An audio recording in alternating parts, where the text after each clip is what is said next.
All right.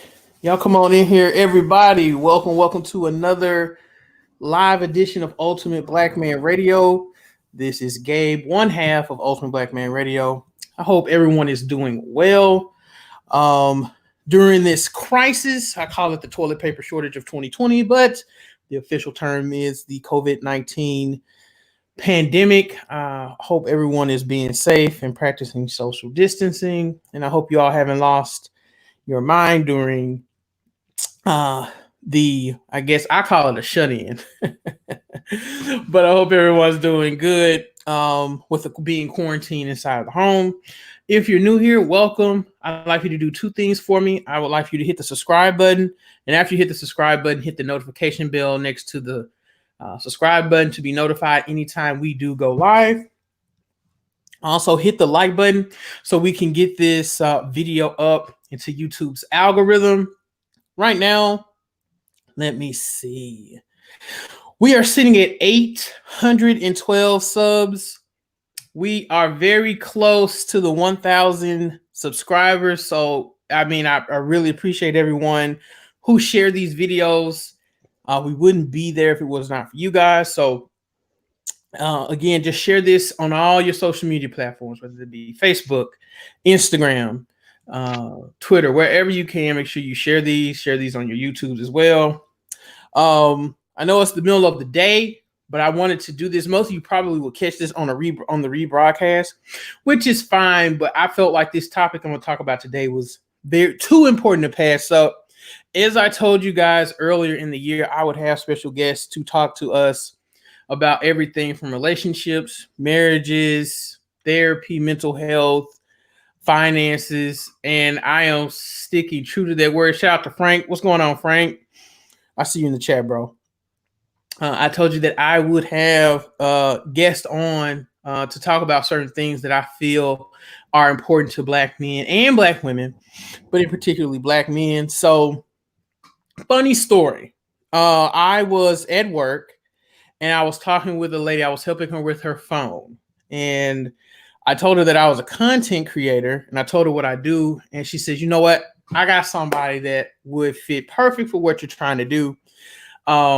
So I reached out to our guest today, and this is going to be some really good game, especially for the brothers. A lot of the men that listen to me work. Y'all are in corporate America, most of you. So some of you are entrepreneurs, but for the most part, you guys work in corporate America.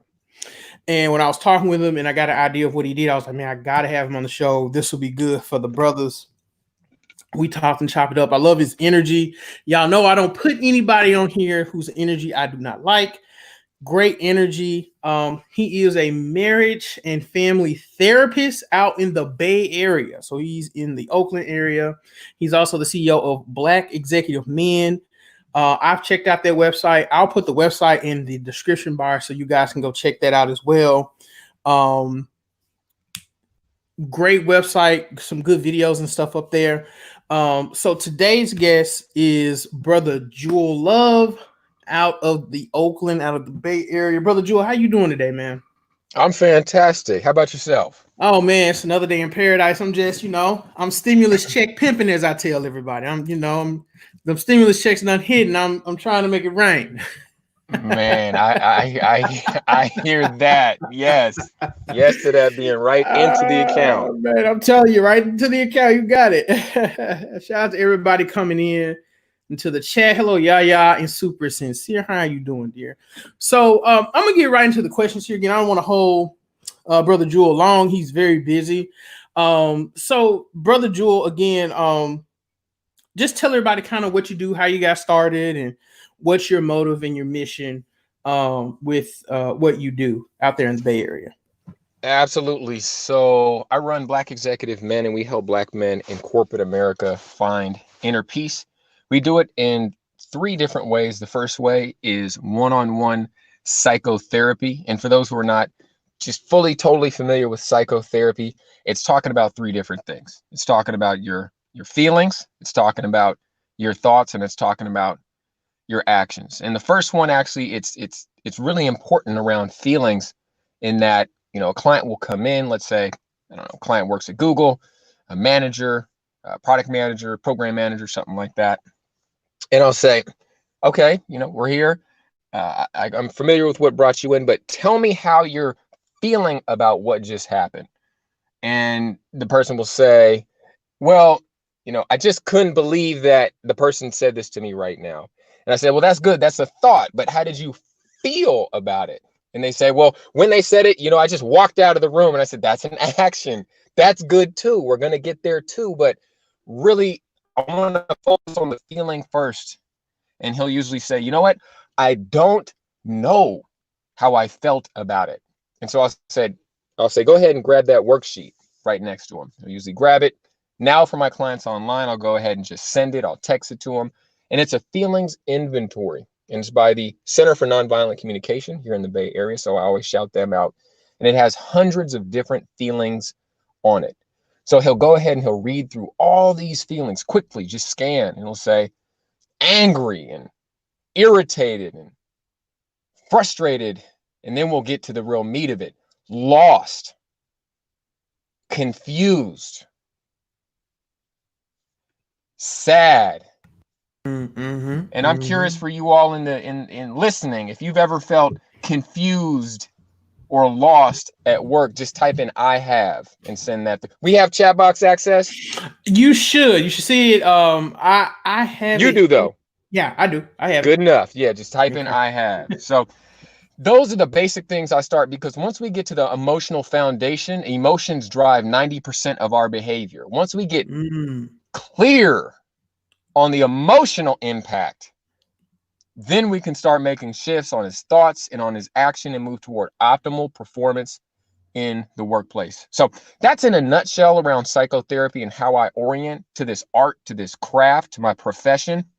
And been doing it for a couple of years, have a full practice, have brothers from not just the Bay Area, but I do coaching work all around the United States. So that's the first thing. The second thing that we do is we do workshops, and these are online. I bring in specialists that talk about childhood trauma, conversations that are not usually had in the Black community, definitely usually not had in the Black men's community, because it's just such a vulnerable, but it's a life-changing topic as well. And so that'll be a topic. We have spiritual growth is a topic, and we also have clinical depression. That's going to be from a brother who's a psychiatrist, a double board certified psychiatrist, works in Silicon Valley, doing an hour-and-a-half presentation, $10. That's all it will cost you, $10 to get connected with a world expert brother at it. Wow. Yeah. So we're really trying to make it accessible as well. Wow. Now, the last thing. Hello? Yeah, I'm here. Go Yeah. ahead. Oh, okay. Cool. So we got just one more piece, and it's around clinical training. So I'm really building out Black Executive Man to be the central clinical training facility in the United States, if not the world, that specializes and teaches and trains other clinicians on the best practices for working with Black men in corporate America. So coming up in the beginning of May, we have a training that's going to be led by me, very reasonable. And we're inviting medical doctors and licensed clinical social workers, marriage and family therapists, psychologists, things of that nature. And the reason is because, as far as the Black community goes, the studies show that half of Black people want to work with a Black clinician, which makes sense, understand it, and half don't. It can be too close working with a Black person in therapy for some. And so they want somebody who's white or Asian or Latino, et cetera, et cetera. So just creating a platform for all the clinicians out there to get the best practices of how to work with Black executive men. So that's really the Mm, third piece. So it's mm. direct service, the psychotherapy. Number two, it's workshops online that you can register for. These are low fee, $10. You can be making a lot of money. That's not the point. It's to get the information out there.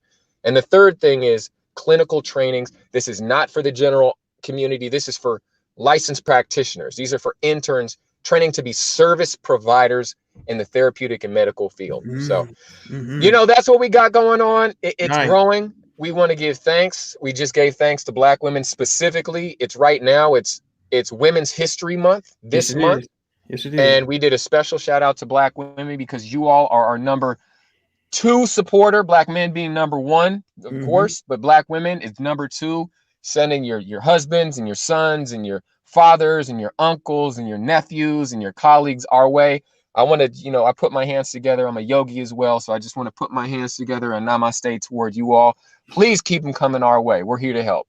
Nice, nice, wonderful, wonderful.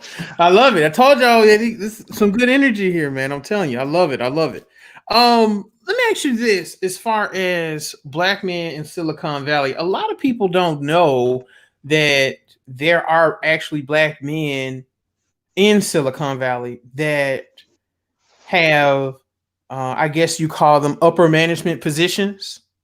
Absolutely. Describe those men really quick, and what kind of drives them, what kind of background they usually come from, things of that nature. Because I have some sisters, they'll come in and kind of argue with me, and they'll be like, "Ain't no good black men, and these black men they ain't making Not no true. money or anything That's like not that." true. And they'll come in and argue with me, and I usually just block them because I don't, But kind of explain the background that they kind of come from real quick. Okay. I'm gonna give you a little. I'm gonna put out there a little dating advice for the sisters too at the end. But let's Please get to do. your question. Yeah, let's get to your question. First of all, so so these brothers are sharp. They're sharp as they come. Sharp as a tack. I mean, just sharp. Mentally, very sharp. The other thing that's noticeable about their mindset is their turnaround time on action.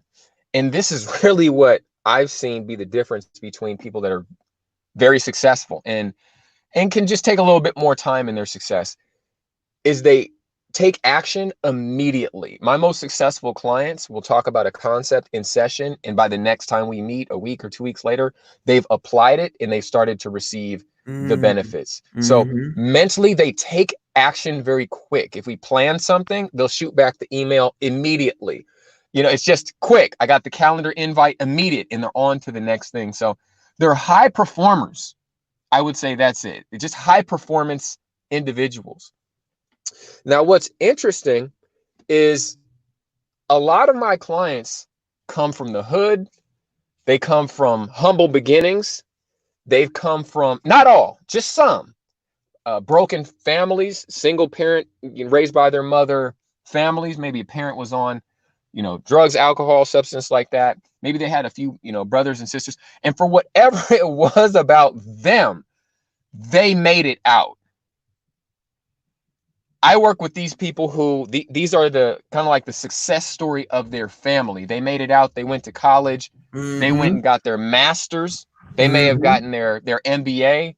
They may have gotten their PhD. Mm-hmm. So many of them have had to enter into all white environments and they've had to learn how to code switch and they've become masters at how to code switch from white world to the black community, and they know how to play in these different arenas. Now that's just, you talked about Silicon Valley. I know other parts of the country aren't going to necessarily be like that, but that's how it is. That's how it is out here. Yeah. So that would be a second skill set, is they've really learned how to code switch extremely well. Now, I will say on the mental health front, that's also one of the biggest stressors and anxiety builders for them, is just being a Mm-hmm. black man in all white environments and Mm-hmm. having to deal with the microaggressions. That's huge to what they call it, or just outright racism, Mm-hmm. people doubting their capability, them questioning almost to a level of paranoia. Is somebody not giving me the raise right now because I'm black? How do I know in some cases Wow. if I'm even being Wow. discriminated against or not? Because sometimes it's obvious, but sometimes it could be subtle. And sometimes it could be a misread. And so just really being able to tell which is which can bring them to my office, and we have to develop a strategy for them. So these are some of the characteristics. Some are just from well-to-do families Mm-hmm. and they're struggling with relationships. They're Mm-hmm. struggling with self-esteem, still imposter syndrome. People saying you're doing great, you're doing wonderful, but they have a self-esteem concern inside. So Mm-hmm. these are some of the pieces that come to mind. As far as the dating, though, for the sisters Mm-hmm. is concerned, I would say networking events at Black professional associations and organizations is where a lot of these brothers are at. Mm. So you can find them at a NAACP networking event, a Black Law event. You can definitely find them there. Black tech events, where it's talking about business development. You might just want to go there and network and meet people and do your thing, because that's where a lot of these brothers are at. So I mean, they got money, they're smart as they come, and they got good hearts. These men got really good hearts, and they're trying to get better and better and better. So they're about personal Hmm. development too. Hey, ladies. Hey, listen. Nicole tells Just you all the saying. time to go to these events, and you got a man telling you where to find them because he deals with them every day. So, he threw you a bone there. I There you love go. There's it. I love one. it. There's one bone. Kind of go over, Jewel, how important mental health is in therapy for Black men. What are like the benefits of it? Definitely. So the majority, quite a few Black men in corporate America are lonely.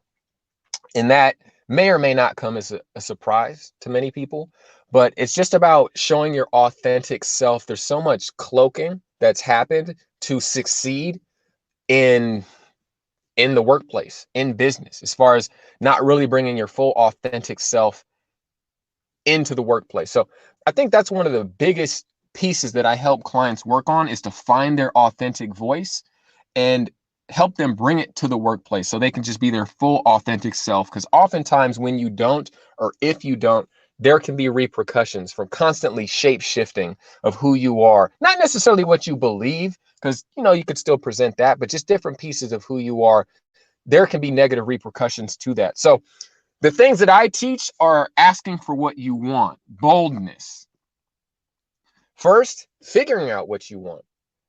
But the second thing is going to be asking for what you want. Maybe you need more support on your team. Maybe you need more clarification on the expectations around a certain assignment.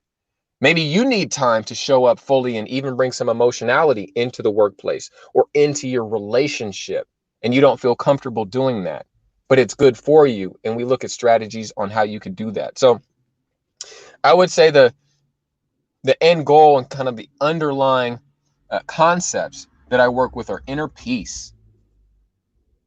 Inner peace. How do you find Mm-hmm. peace? Leading you Mm-hmm. to find peace, Mm. being with you to explore what peace would look like for you, and seeing what mindset shifts can we help you let go of, what mindset shifts can we help you adopt, what behaviors one by one, week by week, can we help you start to perform that can lead you, even in the corona chaos, to a sense Mm-hmm. of inner peace. We're talking about agency, freedom. What can you do to exercise freedom for inner peace at this time? And so these are very calming to high powered sessions to really make shifts to align you with A, who you authentically are, and then B, how to live that way and support from others in the world. So things like inner peace, empowerment, huge. I'm big on that. Strength, I'm big on that.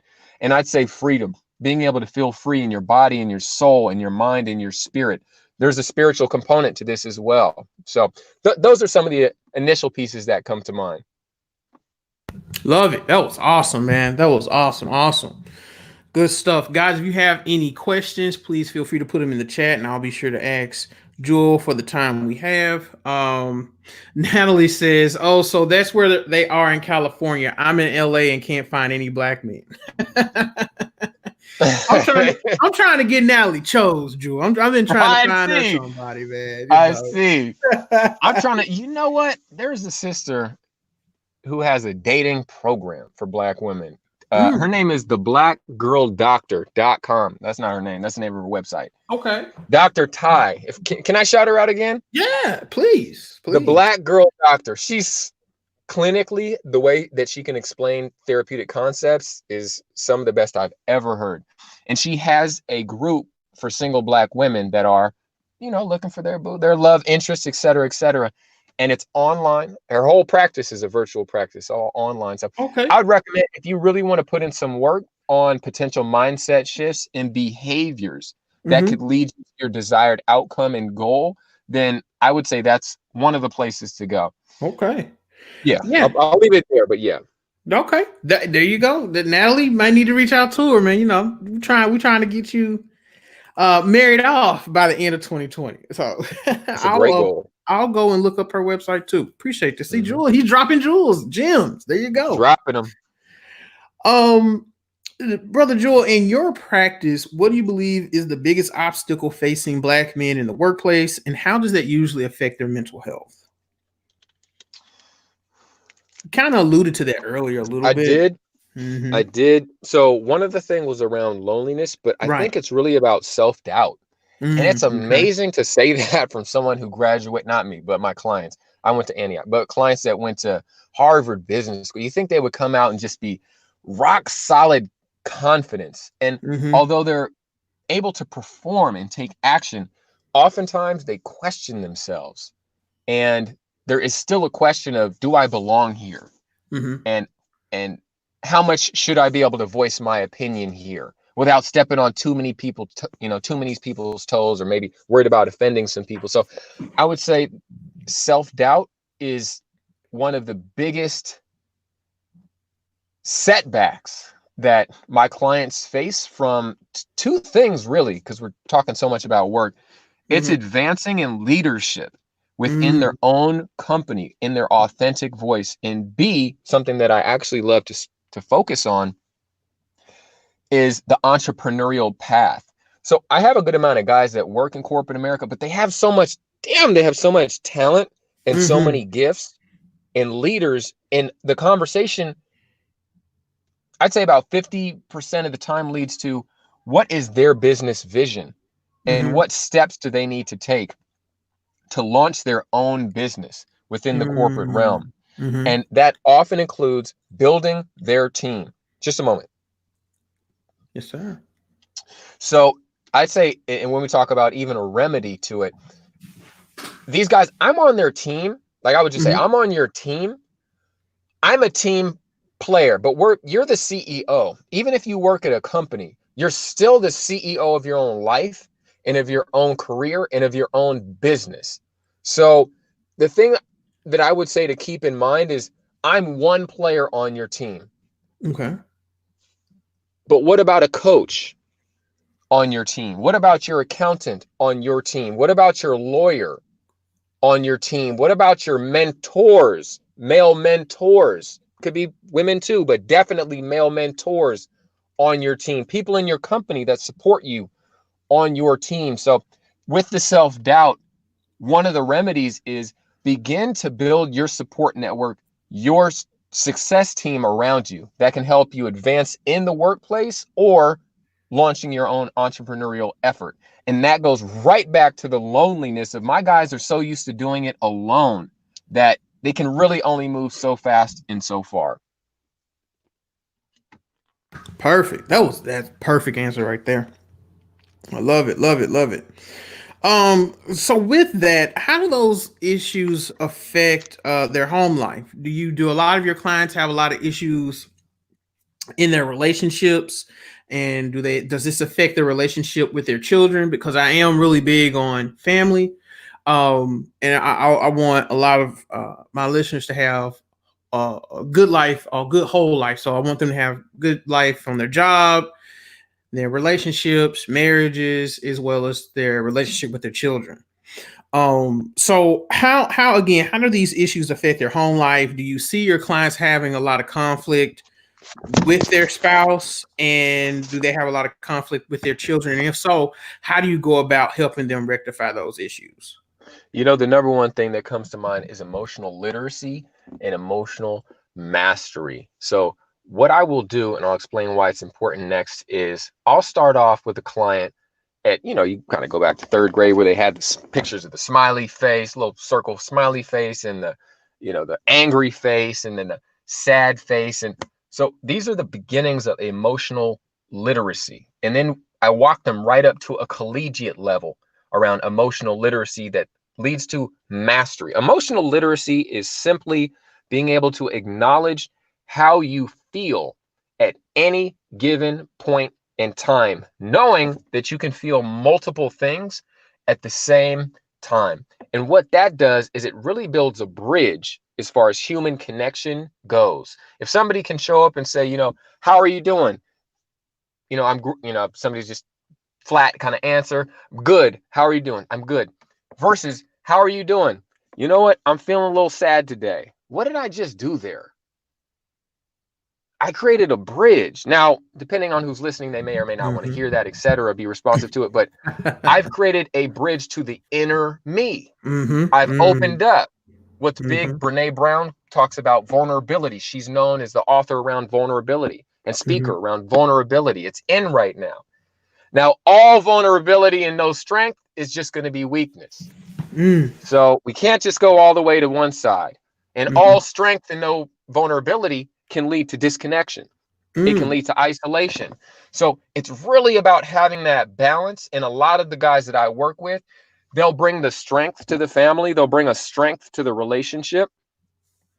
And so we can work on those emotional pieces of how do they be strong, a strong father, a strong mate, etc., husband, etc., but weave in some of their inner life, some of their inner emotionality, that they can share it with their partner to build a bridge with their partner, to build a bridge with their kids. So I think it's really working on those two pieces. It's the identification of emotionally how they're doing inside to pinpoint. It's like going to the center of who they are. So when they communicate with somebody, it's direct. It's like soul to soul, spirit to spirit, and it's powerful. So the other person truly knows where they are, who they are, and how to orient to them. So communication, the emotional literacy, but also keeping that strength there, that's also equally important. So it's really just kind of a calibration process that I'd lead them through. But those are some of the things that they struggle with and that we work to help them improve on the home front, the emotional literacy, and then powerful communication of how they're doing. Okay. Wow. That was great. Great breakdown. A follow up to that question is, what if the man is kind of working on his mental health and working on those things you just mentioned, and his partner at home, whether it be his wife, girlfriend, whatever, if she's resistant to that work, how difficult does that usually cause a lot of strife and conflict? How difficult is it for that man to keep kind of working on those issues if he has an unwilling partner at home? That's very challenging. So let's start there. I just want to honor and acknowledge Come your out. struggle right now. Dudes that are going through that right now, Yeah, man, that's yeah, a tough one it's heavy. because you're growing. And not only you growing, you're excited about what Mhm, you're learning.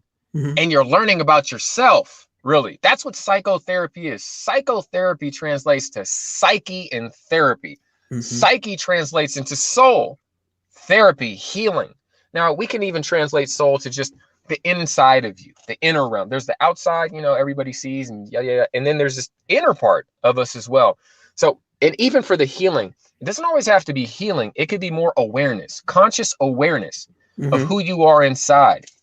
So through this process, you're going to really have brothers that are getting more familiar with what's going on inside and getting excited because there's a lot of good in there. There may be some things that need to be healed and they get healed in there. There's some empowerment, there's creativity, there's love, there's passion, there's connection, there's strength, there's all of these things. And if you have a partner who's not on that path, not of that mindset, mhm, mhm. not with you in that can be very disconcerting. Yeah. And there can be a feeling of disconnection Mhm. that takes place. So the first thing that comes to mind is patience. Okay. Patient. Mm, Little by little, mhm, I would recommend just talking with your partner, seeing why they may not want to go to that place in mhm, themselves. It's mhm. really in themselves, but with you. Now, some people may be resistant because of trauma. Maybe Okay. can we talk openly here? Absolutely. They Absolutely. may have been raped Wow. Mm. when they were 7 years old Mm. by their uncle Mm. who's still around today. Mm. Mm. at Christmas. Mm. Okay. They still may be traumatized. And like I said, psychotherapy, it's about going inside of yourself. It's about Mm. looking and seeing what's in you. And that's terrifying for some people. Mm-hmm. Right. They're scared of what they might see. Mm. The first thing I work on with people, I don't care how much money you make, I don't care how balling you are or status, is safety. I don't care. The first thing we're going to talk about is safety, Mm-hmm. psychological safety. If I had you in a session and just said, boom, we're just going to start talking about childhood sexual abuse, Mm-hmm. you could become overwhelmed. You could start crying. You could become dissociated. You could become rattled. And that's Mm-hmm. not going to help you. It's going to make it worse. It's like an open wound and just sticking a stick in it. Mm. They're going to yell or they're just going to say, get away from me. I don't want to talk about it. So that's the thing. You may have a partner who has experienced some life trauma. And I'm sure, and this is not uncommon. When we're talking about women and sexual abuse, that isn't uncommon. Yeah. So Absolutely. you may be with a Absolutely. partner, and we're just talking about a sliver of a situation that women go through, and not all, but many do. So you may have a partner who's been traumatized that you may be aware of and may not be aware of, and so for her to get vulnerable emotionally may be a very high anxiety activity. So it would be good to gather some more information about your woman, about your partner, Mm, just to absolutely. see what's going on there? What is this conversation that you want to have over here? How is it connected to something that's way on the other side that you're not putting those two pieces together? Mm-hmm. And then how can you create some safety for her to then, boom, have some of these conversations? One of the key ways, and it's very clinical, I get it, is I have a handout, but you can, let me see, I could probably put it on the Black Executive Men website, but it's a handout that has all the different feelings, hundreds of different feelings on it. And that's something that I have clients who, I'll work with them. They'll say, can I have a feeling sheet to take home and put on my refrigerator just in Right. case I'm with my, significant other and we need to really talk about something? I was like, boom, here you go. Here's a copy. So that's something that you can do with your lady, is actually break that out when you're having a conscious dialogue and talk about the emotional impacts between you all on a certain topic, about the kids, about money, about sex life. Let's talk about Mm. that. How's your Mm-hmm. sex life? Hopefully it's good, but sometimes it's not. And being able to talk about these things. So that would be a couple of pieces. It's trauma, as far as safety, and then there might just be the piece around, um, maybe her even questioning your manhood and your Mm. masculinity Mm-hmm. for wanting to talk about feelings and emotion. So that's a conversation to be had before going into Ah, all the feelings and the yes, emotions. sir. Is what's leading her to think that maybe her dad was just a rock, just stoic. Mm-hmm. Mm-hmm. Maybe she's been watching the hip hop videos like the rest of us, like me, like some of us. I can't speak for you. Hey, I watch I them got too. I got a friend out in New York, good buddy of mine, and he didn't grow up listening to hip hop, and that's hard for me to wrap my mind around. You, I was you like, want to know bro, something? what are you I didn't listening either. to? I didn't See, either. Yeah, man. see, I didn't either. see, there you go. So, but wherever that people get the impression of how a man is to show up, they may say, no, I don't want you to show up. That's feminine, or that's weak, or that's, Mm. soft, or I'm not. And it's important to, take a step back, try your best not to be offended, because that's social conditioning that, we've all been put under, and many of us are working toward unlearning in some ways, Mm-hmm. and see what is her fear or concern about you talking about and naming, or her even talking about and naming some of her emotions or inner world stuff. Is she worried that the relationship won't be the same, or that it'll mean something negative? And just start to gain a little clarity on that, and you might be able to loosen up some of those thoughts that she's carried with her for all of her life, and then to begin to let some of those go and adopt some healthier thoughts, such as we can be a stronger couple if we truly know each other. Mm-hmm. Man, that's excellent. Everyone is enjoying the interview thus far. Shout out to Nicole Michelle. Thank you so much for coming by. She is one of the reasons I am here, Jewel. She's Mm, actually encouraged me to go ahead and get this channel started. So, there we go. much shout out to Miss Nicole Michelle. Mhm. Um, let's see here. This is some good stuff. This is some good stuff, man. Why do you think mental health and therapy is so taboo in the black community, and particularly for men? So, from what I've noticed on social media, black people are more accepting of it. It's still somewhat taboo. And kind of what you just mentioned about it, maybe your woman might think this is kind of feminine or it's not masculine. Why do you think it's so taboo in the black community, and particularly for men, to discuss feelings and how they feel and therapy and mental health? Yeah, so a couple of things come to mind. The first one is, Get Out, that movie. It just really hit on this base fear in the black community of really just having our minds controlled by a white person or community, or it just goes right back to slavery primarily. And so there's a real visceral fear of being controlled by a racist white person or racist person. And that's a big part of the demographic in the psychotherapy community. Is it's white women who dominate the industry. Now, I'm in the industry, and so I give a shout out and I give a thanks for white people and white women for holding down this industry as tough as they have, and just bringing this specific art to the Facts. rest of the world.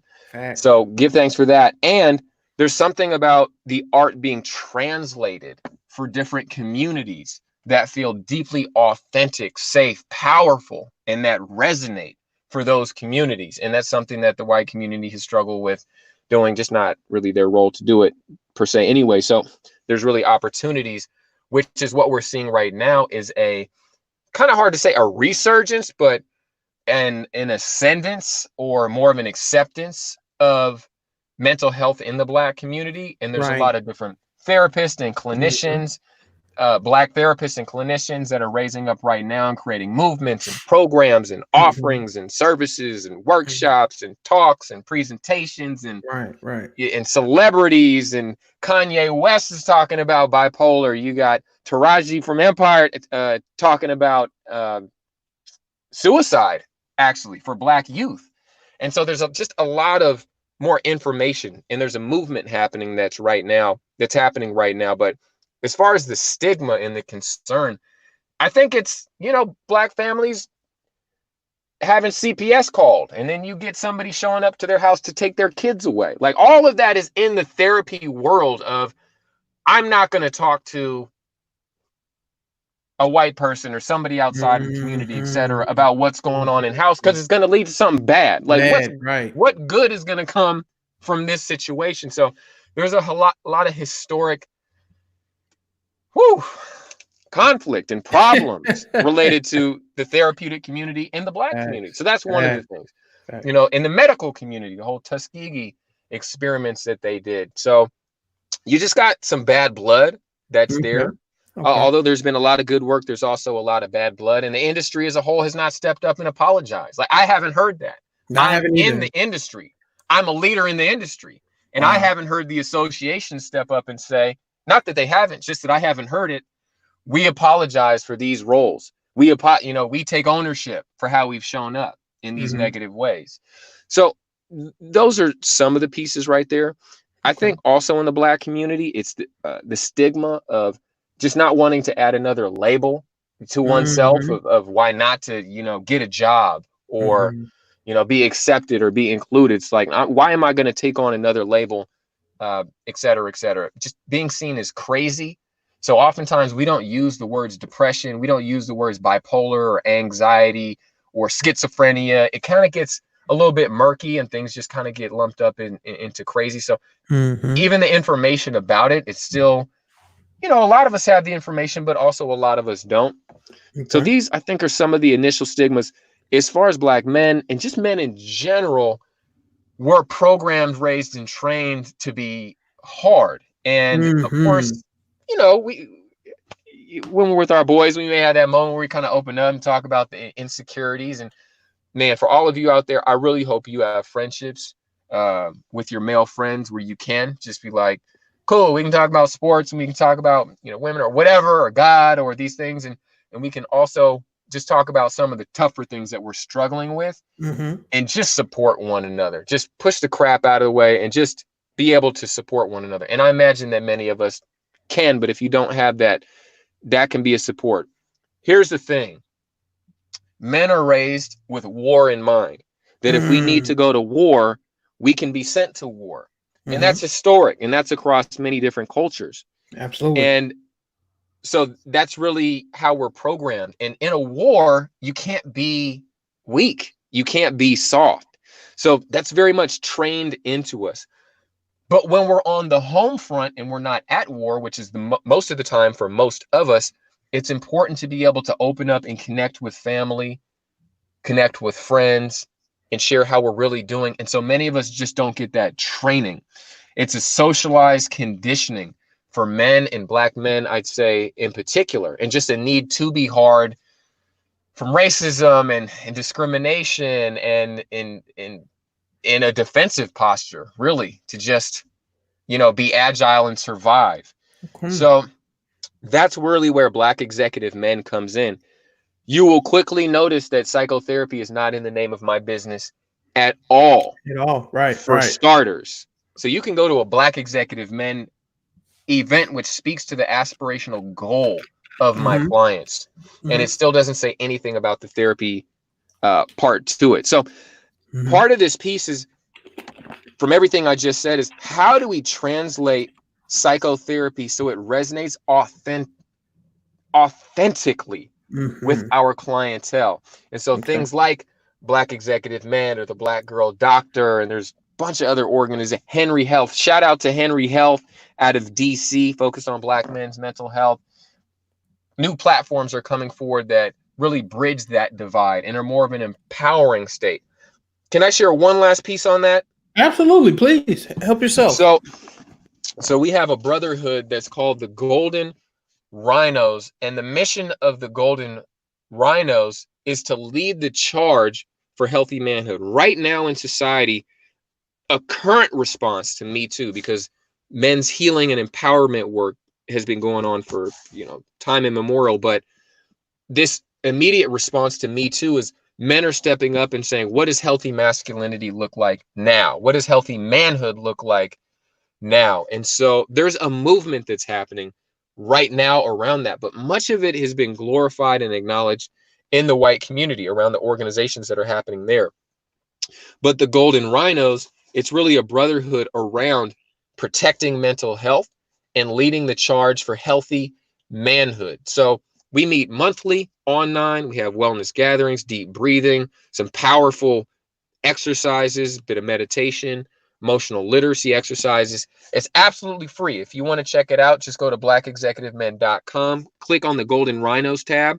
If you're a brother who's in corporate America or professional realm status, definitely apply to join there. But these are some of the movements that are helping to not just participate, but to lead.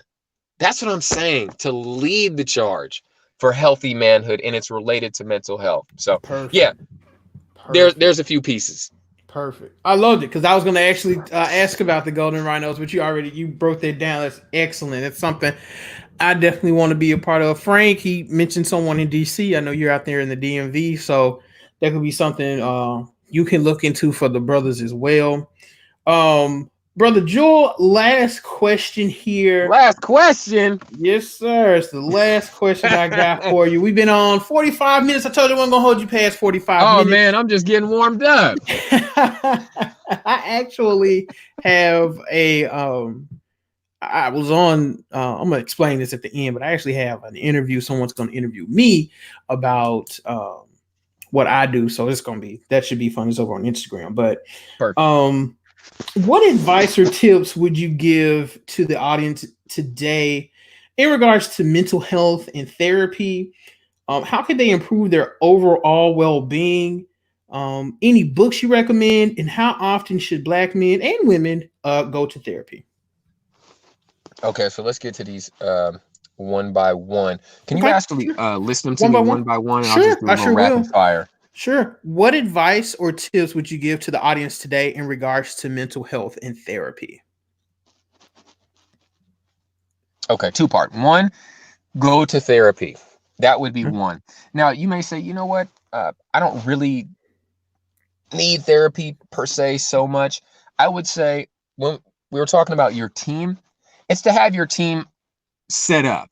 I don't need a lawyer every day, but if I do, there's someone I can call. There's people I can call for that service. So it's to have them on your team. And a really good way to go about doing that is to go on Psychology Today. Just go on Psychology, you Google it, it'll come up. And you can search for therapists in your area. If you want a black therapist, you can highly likely you can find one right in your area. And I would set up appointment. If you don't, that's all good too. Just find, I would say, 5 to 7 therapists that look like a good fit to you. You know, you read their bio, you like it, you check out the website, looks good, etc. Call them. Call 5 to 7. Out of the 5 to 7 you call, probably about 3 to 5 will call you back. We're not going to get in. Just they may be full. They may be, who knows. 5 to 7 will probably call you back. I would then set up appointments with 3 of them, full on appointments, initial full paid session with 3 of them, and then choose one of them. And then you will have filtered out of these 7 really kind of choices the best therapists, because not all therapists are alike. We're very different. We're very different. We're very different. I would say it's definitely different than a barber, but barbers are different. They're gonna have a different Absolutely. personality. You're gonna say, That. I just want to fade. It's gonna look different from person to Yep. person. Yep. The Yep. barber shop vibe is gonna be different from shop Fact. to shop. And Fact. you can get a referral, but it may take a little minute before you find your barber who you're with for That's it. years, kind of a Fact. thing. So I would say shopping around for your therapist, hell of important, very important. So that would be one thing. The other thing, and then finding them. And then if you find it beneficial, just continuing to do that, to go to therapy. The second thing would be it can change your whole life for the positive. It can dramatically change. I can't overemphasize how much I would recommend that you go to therapy, even if you have the inkling to do so. You're thinking about, brother's talking a good game. I would check it out for yourself, and it could change your life. So that'd be the first thing. The second thing would be just to develop a wellness practice for yourself, something that helps you regulate emotionally or mentally. So we're talking meditation, deep breathing, um, spending time in nature, huge, huge. So developing a mental wellness practice. One of the one of the clients that I work with shared something powerful with me. Mm-hmm. Mm-hmm. He's a very successful person. And he said, when you get to the highest levels of success, you see the highest levels of mental wellness practices. People that are focused on Mm. doing well mentally. Wow. These are the people who are purchasing the yoga class passes, the meditation online workshops, Mm. and for some people, maybe that's just hitting the gym or hitting the boxing bag or something like that, whatever it translates for you. But when you hit the highest levels of income generation and wealth accumulation, they say they have the highest levels of wellness practices because they understand that that's true wealth, to be able to live long and have a healthy mind. It's essential. So those are the 2 things that come to mind: is start qualifying and book a therapist, and then also starting a mental wellness practice. Meditation's not difficult, some deep breathing, spending time in nature. If it's something more physical, we can even extend it to jogging or hitting the punching bag or swimming laps, et cetera, et cetera. So those would be my 2 things. Man, that's excellent. That's excellent. And last but not least, Any books that you recommend for the audience to read, for brothers to read, women to read? Any books in mind you may have? You know, one that comes to mind, especially at our time right now, we're in the middle of a global, obviously everybody knows, a global pandemic, and people are showing up in two different ways. And you may be showing up in both ways at the same time, but let's look at it as a spectrum. There's one side of the spectrum where people are showing up hopeless, disempowered, feeling like the world is crumbling down around them. You may have lost a lot of money in the stock market. You may have been laid off, things of that. You may have trouble in the home front, maybe thinking about splitting up, divorce, separation, things of that nature. Responding right now as, and I don't particularly like this word so much, but they talk about the victim and then the victor mentality. So we can actually change up those words, but let's go to powerless or powerful. And that's how I've seen a lot of people show up right now in that spectrum. On one side, they just feel completely powerless. And then on the other side, there's people who are in, man, there are people who are exploding right now as far as creativity, as far as idea generation, as far as their leadership right now. At the same in the same pandemic, you have very different responses that are happening. Some people are now starting to live out their dreams right now. So there's a book by Viktor Frankl. It's called Man's Search for Meaning. This was a guy who was in the Nazi concentration camps, and of course, many people died at that time. And he actually became a physician in a certain capacity, and he survived it. And it was about his mindset shift and how he constantly chose life. And he talked about there was times when he can see when the fire went out of somebody's eyes and he knew that they would die, and they would just die. They weren't even put in a gas chamber, but their Uh, body would stop functioning, and he could mm, see it. And so he mentally trained and conditioned himself on a daily basis toward life and towards something positive coming, even though there was no sign at all that positivity was on the horizon. He made that choice. And that's what freedom is. It's the choice to choose how you want to show up and respond to a situation. So that would be an inspirational book. Viktor Frankl, Man's Search for Meaning. And if you want to, I'll leave it at there for today. I'll keep it on the positives, but okay. there might be a book around something like, I'll leave it at there. There's a whole host, but that's an inspirational one I'd recommend. Man, I'm going to Amazon right now and order that book. It's a winner. I'm on Amazon right now. Amazon, man, they came to my house yesterday. I'm actually building a PC to kind of improve the presentation of the channel. I know they getting tired of me because I saw the guy hauling all the stuff up to the front door. I said, "Man, poor guy." I gave him a good rating and everything because they were like, "Do you want to rate your delivery?" And I gave him all good ratings because I know he was tired of coming to my house. But I'll be sure to That's order that funny. book today. That sounds like a good one. It's a winner. Um, Brother Jewel, I appreciate it, man. You're a busy Absolutely. guy. For you to take time out to come on my channel, I appreciate that. This is I tell people all the time when I make it big, I'm gonna remember things like this. So Absolutely. I appreciate you for coming on and giving the brothers and the sisters, because there's some sisters in the chat, some guidance and some inspiration and everything. So I really do appreciate that, man. This was great. I'm gonna have you on again.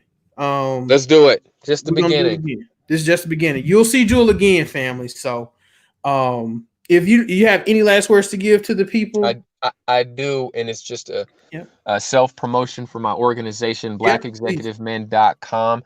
It's spelled exactly how it sounds. Go ahead and go to that website if you get a moment. Check it out, blackexecutivemen.com. I want you to see what's going on there. It's starting to bubble. There's a lot of activity.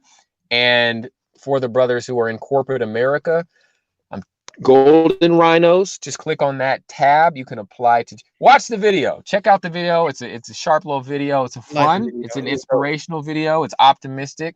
It's Facts. positive and uplifting. Check out the video, and you can apply to join. Would love to see those applications come in. And you're also welcome to reach out for direct services. I can only provide coaching out of state, but there's a lot that we can do in a coaching relationship. For those in state, we can do coaching and psychotherapy.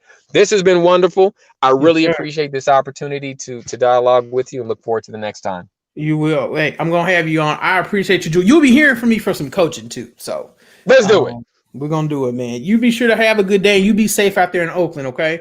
We'll do. All right, brother.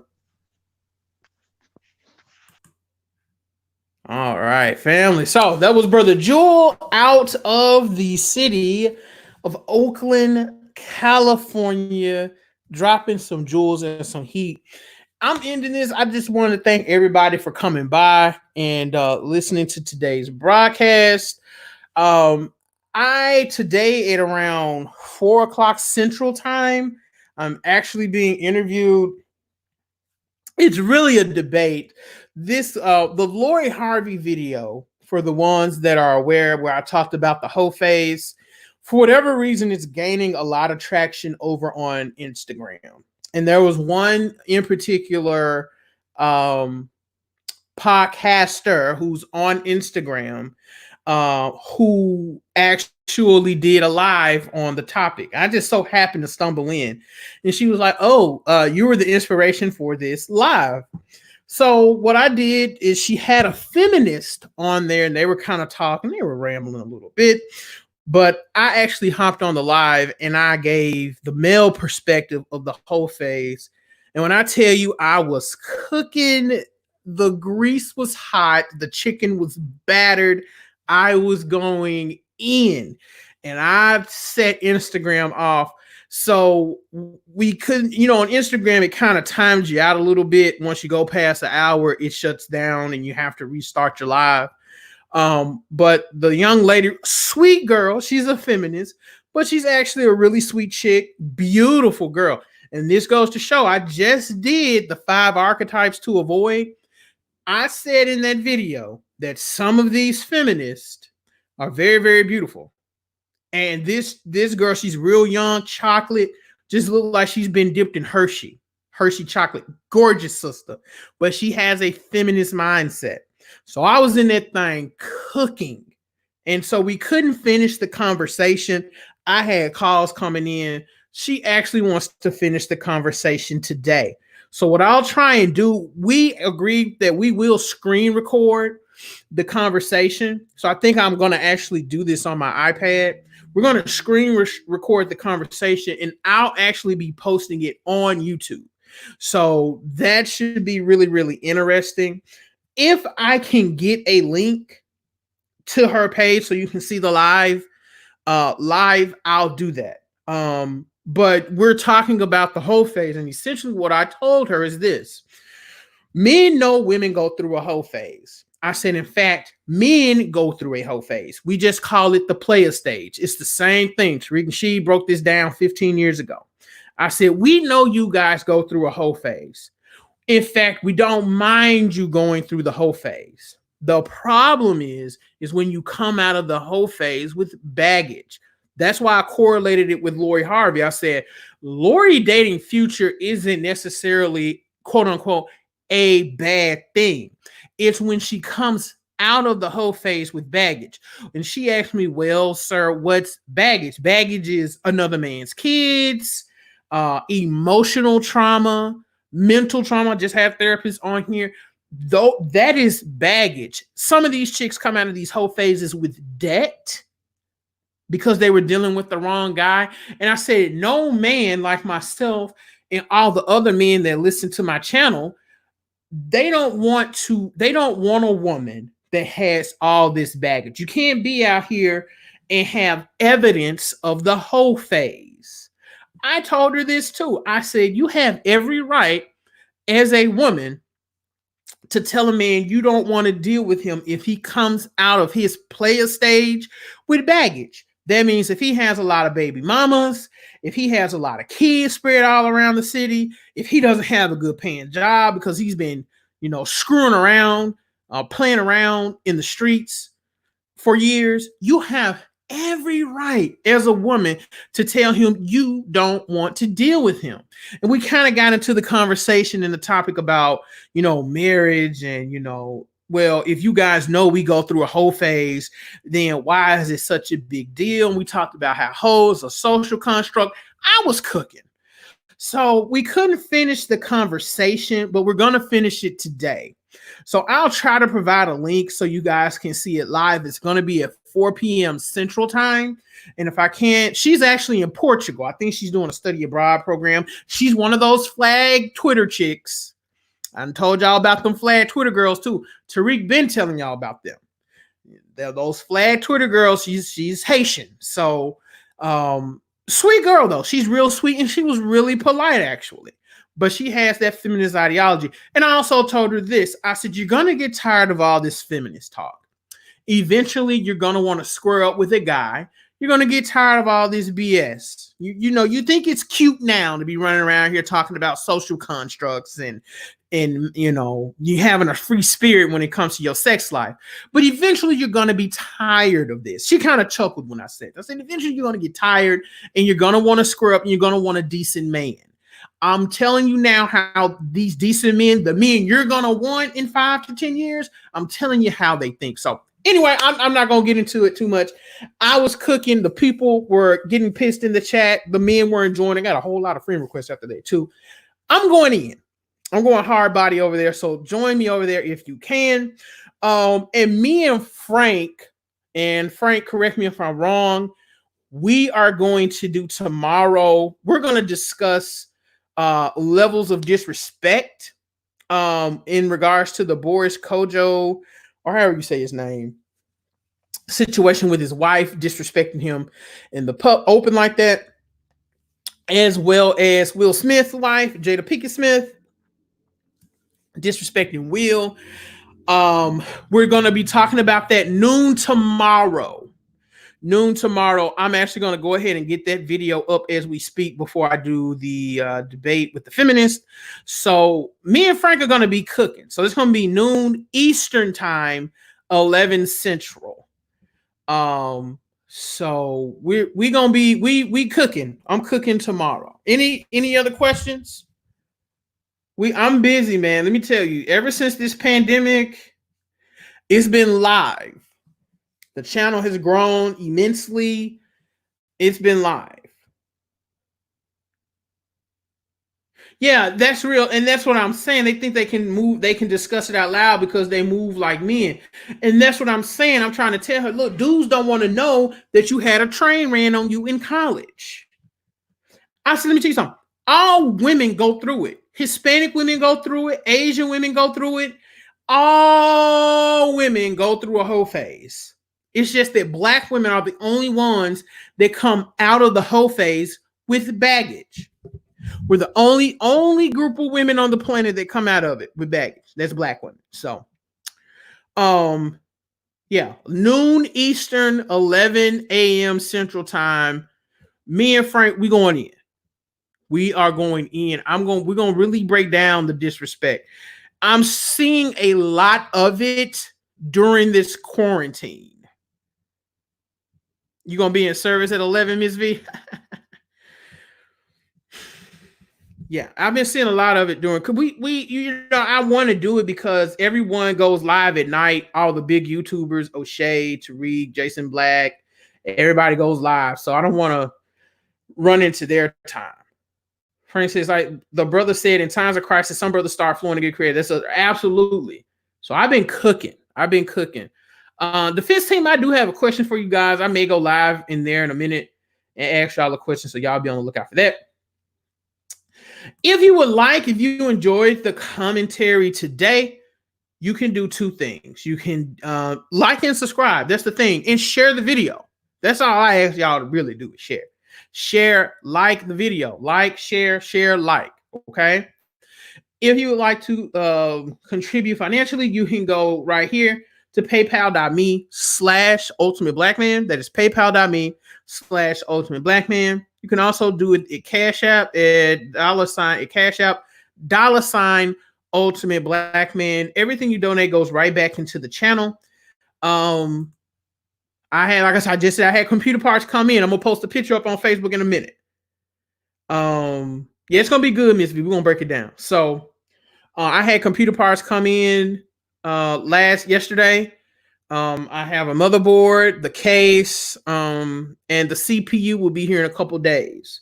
So all I need now is the graphics card, RAM, and the power supply. And we're gonna be cooking. And when I tell you this computer gets built, it's going down. It's going down. So the quality of the streams and everything will increase immensely. So I'm gonna start rambling. Thank you guys so much for coming by. You guys have a great day. Y'all be safe during the crisis.